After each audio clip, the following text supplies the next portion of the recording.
what the deception is that God cannot or he will not forgive me. Now you could say, oh man, I've heard other people say that. But let's just be honest. We've all said that. And for those of us who are walking in maturity, we've learned how to work through that deception and what the truth really is.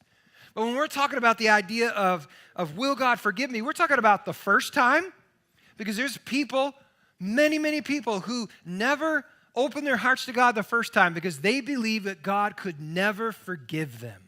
That's not what his truth says. It's not what his word says, but that is what they believe. And it's a deception, it's a lie, and they are being robbed of the gift of God because of it.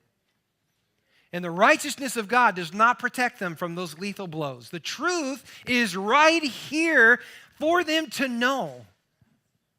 But it's always my choice to know it. And so this idea of righteousness and the forgiveness of God is for the first time and it's for the next time. Because there will be a next time.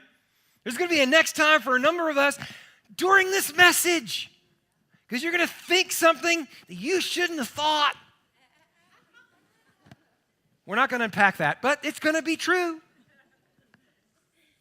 And so when we're talking about this, here's the truth.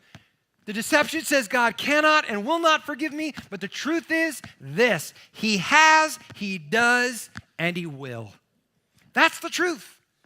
And you say, oh, that's so hard for me to get my head around. I don't know how he could do that. That's the truth of God's word. That's the declaration he makes. That is what he challenges you and me to believe and to put our hope and our trust in and day out. And this is why it's important that we understand what our goal is, which is able to stand firm. But when we stand firm with the breastplate or the body armor of God, we have to know we're not standing firm in our own righteousness because, frankly, it will not do. It will not defend us. We stand in the righteousness of Christ. And so that body armor, that breastplate that God gives to us is Christ's righteousness. And it is in faith that we enter into that.